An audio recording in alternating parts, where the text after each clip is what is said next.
बिस्मिल्लाहिर्रहमानिर्रहीम। हमारे YouTube channel के सामाईन व नाज़रीन, अस्सलामु अलैकुम वरहमतुल्लाहि वबरकातुह। मेरे प्यारे अज़ीज़ दोस्तों, आज मैं बात करने वाला हूँ इंजीर के बारे में। इंजीर ये जन्नती फल है और ये ऐसा लाजवाब फल है कि अगर आपने इस फल को इस्तेमाल करना शुरू कर दिया तो इंशाअल्लाह ताला बहुत सारी बीमारियों से आपको नजात मिल जाएगी। बहुत सारी बीमारियां आपकी ख़त्म हो जाएंगी इसी इंजीर के खाने की वजह से। ये ऐसा कीमती और लाजवाब फल है, बहुत सारी बीमारियों में ये काम आता है। देखिए, सबसे पहले जो आज बीमारी चल रही है, हार्ट अटैक की बीमारी। हार्ट अटैक की बीमारी, तो इस बीमारी के लिए इंजीर का खाना बहुत ज़्यादा मुफीद है।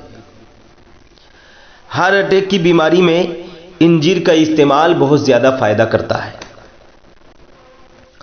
और शुगर की बीमारी, जो शुगर के मरीज़ हैं वो भी इंजीर का इस्तेमाल करें।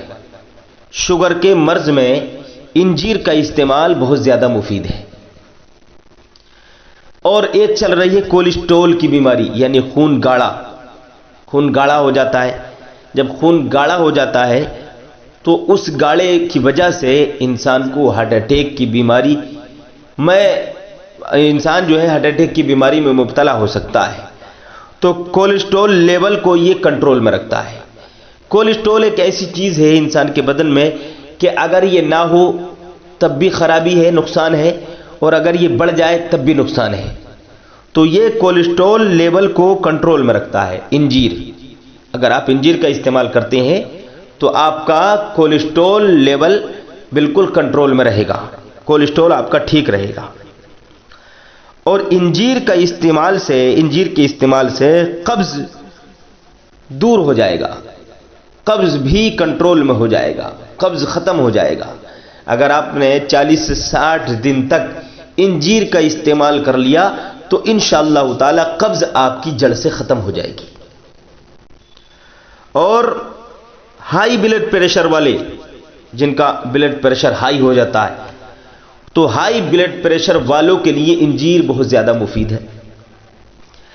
और अब मैं एक ऐसी चीज बताने वाला हूं इंजीर के फायदे में, ये जवानों के लिए खासकर ये चीज है।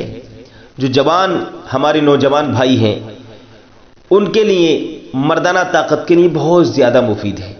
खासकर इंजीर मर्दाना ताकत के लिए बहुत ज्यादा मुफीद है। इंजीर से जो है मर्दाना ताकत को बढ़ाता है और स्पर्म काउंट को बढ़ाता है। मर्दाना ताकत में ये इजाफा करता है, इंसान को जवान बनाता है। और स्पर्म काउंट, जो शुक्राणु होते हैं, स्पर्म काउंट को ये बढ़ाता है, शुक्राणु को बढ़ाता है, मनी को गाढ़ा करता है। देखिए, दो वजह हैं जिसकी वजह से ये दो चीजें हैं जो मैं आपको बता रहा हूं।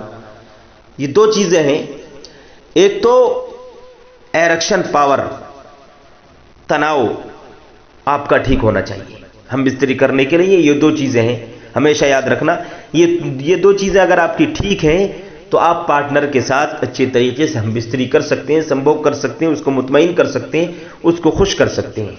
और अगर ये दो चीजें आपके पास नहीं है तो उसको आप खुश नहीं कर सकते। वो दो चीजें कौन कौन सी हैं? नंबर एक, एरेक्शन पावर, यानी तनाव। आपके नफ्स में, आपके लिंग में तनाव होना चाहिए भरपूर मात्रा में, टाइट होना चाहिए, सख्ती उसके अंदर होना चाहिए, नंबर एक। नंबर दो, आपकी टाइमिंग भी अच्छी होना चाहिए। टाइमिंग कब होगी? जब आपकी मनी गाढ़ी होगी, तो ये मनी को गाढ़ा करता है। तो ये दोनों चीजों में फायदा करता है, एरेक्शन पावर को भी फायदा देता है और टाइमिंग को बढ़ाता है। तो आप इसका इस्तेमाल जरूर करें और ना चीज को दुआओं में याद रखें। अब देखना यह है कि इस्तेमाल कैसे करना है। इस्तेमाल ऐसे करना है कि आप मार्केट से इंजीर लाइए और रात को आप आधा गिलास से ज्यादा पानी में 2 या 3 इंजीर डाल दीजिए। सुबह को खाली पेट इंजीर खा लीजिए और ऊपर से पानी पी लीजिए। एक तरीका तो यह है। और दूसरा तरीका यह है कि रात को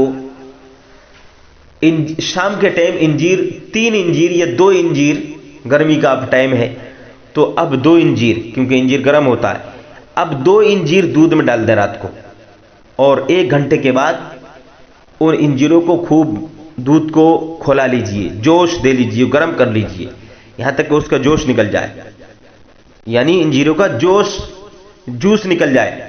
खूब पका लीजिए उसको और उतार के नीचे सोने से पहले दूध पी लीजिए और इंजीरों को खा लीजिए, और उसके 10-15 मिनट बाद, आधा घंटे बाद सो जाइए। ये नुस्खा इस्तेमाल करिए 40 से 60 दिन तक, 40 से 50 दिन तक आप इस्तेमाल करेंगे, आपकी टाइमिंग भी अच्छी हो जाएगी, आपकी रुकावट यानी टाइमिंग भी अच्छी हो जाएगी, आपका इरेक्शन पावर भी ठीक हो जाएगा, और अगर आपको शुगर होगा तो वो भी ठीक हो जाएगा। और शुगर वाले एक बात याद रखें, जिन लोगों को शुगर है तो जब इंजीर को दूध में डालें तो उसमें शक्कर न डालें, और जिनको शुगर नहीं है वो शक्कर डाल सकते हैं। तो मेरे भाइयों, आप इस नुस्खे पर अमल करें, नाचीज़ को दुआओं में याद रखें। अस्सलामु अलैकुम वरहमतुल्लाहि वबरकातुहू।